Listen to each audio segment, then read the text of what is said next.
تعالوا بقى جينا نشوف الشقيان ده بيعمل ايه. السلام عليكم. السلام ورحمة الله وبركاته. ازي حضرتك؟ الحمد لله بخير. ممكن اتعرف عليك؟ أنا صدام ضفع الله من السودان. صدام ايه؟ صدام ضفع الله. اهلا وسهلا باهل السودان. بنشتغل شغالين بنظبط شهر رمضان مع المعلم محمد الصعيدي. بقول له كل سنة وأنت طيب من هنا من رمضان. تقول له كل سنه وانت طيب من هنا؟ أيوه. حاضر. بقول لكم أنتم كل سنة وأنتم طيبين ومصر حبيبتنا. يعني واحنا كمان بنقول لك يا معلم ايه؟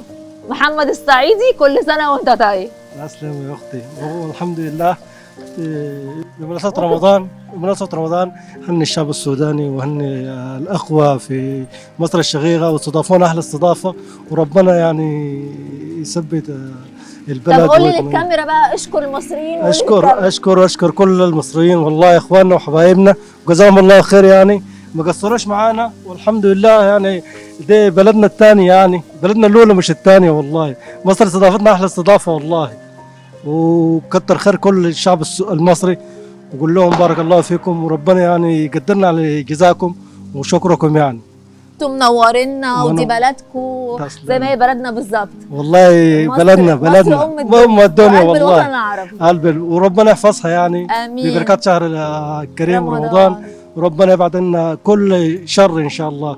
طب قول لي بقى انت متجوز؟ الحمد لله متجوز وعندي عيال الحمد لله. عندي مصرية ولا سودانية؟ لا سودانية. سودانية. هنا معاك بقى ولا فين؟ موجودة هنا معايا. ايوه طبعا انتوا ما بتتجوزوش غير من بعضيكم. لا طبعا متجوز لكن طبعا الواحد اتجوز ومشغولية الحياة انت عارفه وظروف الحياة والحمد لله. الحمد لله يعني. لكن عندك واحدة اتجوزها يعني المصرية اجدع ولا سودانية؟ لو جالك فرصة تتجوز مصرية تتجوزها؟ والله بتجوز يعني. والله بتتجوز ما عندكش مشاكل انت؟ لا البحر بيحب الزيادة. لا كرامي. الراجل مصري سوداني عراقي كويتي، هو راجل. لا اسلامي يا اختي كله راجل. لكن الحمد لله يعني الواحد يعني عايش في مصر والله. مصر جد يعني بلد ام الدنيا بحق وحقيقي يعني. ايوه طبعا مصر ام الدنيا. ام الدنيا والله. جزاكم الله خير وشكر. طب قول لي بقى، خلينا في ام ولادك بقى، عندك كام عيل؟ عندي 5 الحمد لله. بسم الله ما شاء الله لا قوة إلا بالله. الحمد لله. في التعليم ولا إيه؟ عندي الكبير في سادس والصغير منه في رابع وبنتين في أولى ومحمد الصغير. ربنا يخليهم لك يا رب. قول لي بقى، هم بيتعبوك في مصاريفهم ولا الدنيا ماشية ولا إيه؟ والله الحمد لله الدنيا ماشية طبعا. البلد كلها طبعا تكحت يعني، تطلع من الصبح بتشتغل وبتتلقى رزق يومك والحمد لله ربنا بيرزق كل حد يعني.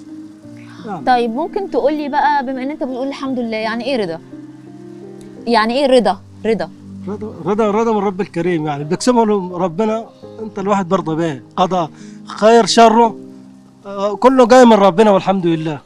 الواحد راضي بقضاء وقدر ربنا يعني. طب قول لي بقى، يعني ايه اللي ممكن يحصل لك مثلا النهارده او اي يوم في خلال اليوم يعني تبقى انت بتقول انا راضي الحمد لله؟ الحمد لله يعني. ربنا رضاني يعني. بيجي من ربنا كله خير يعني. مفيش حاجة معينة يعني؟ مفيش حاجة معينة، الواحد بيطلع على رزق الكريم يعني وربنا يعني بيقسم يعني. طيب قول لي كده، لما بترجع البيت ولادك بيعملوا ايه؟ بيتلموا حواليك؟ مراتك بتجيلك بتعمل لك اكله حلوه؟ ولادك بيبقوا فرحانين؟ احكي لي كده. اكيد يعني. تطلع من الصبح اهو، بتطلع من الساعه 7 تطلع على الشغل وبتطلع وربنا بيرزقك، بترجع بتلقى العيال بفرحه. العيال بيرجوعك يعني جبت حاجه ما جبت حاجه، وهم بيلقوك على باب البيت يعني بتلموا حواليك، وانت بقدر ربنا يديك لي بيقسمها لك بتفرحهم بها يعني. اي حاجه ربنا يفرح قلبك. طب عايزه اقول لك بقى على حاجه، مراتك بتحب ضحكتك بما ان انت ضحكتك حلوه يعني؟ بعكسك اهو. طبعا اكيد يعني. اكيد هي صابره معايا والحمد لله. صابره وهي وراضيه. طب انت عايز تتجوز عليها ليه بقى؟ يا عم اتجوزها يا اختي. ربنا يدوم عليك الضحكه والابتسامه والرضا، وزي ما انت وافقت ان انت يعني تصور معايا، فانا بقدم لك هديه من مؤسسه ديارنا بالتعاون مع منصه SMA1. كل سنه وحضرتك طيب. وانت طيبه وشكرا لله. كل سنه وحضرتك حاجه بسيطه وتدخل بقى تفرح المدام بضحكتك الحلوه والولاد. كل سنه وحضرتك طيب. سلام عليكم. سلامي ليهم. مع السلامه.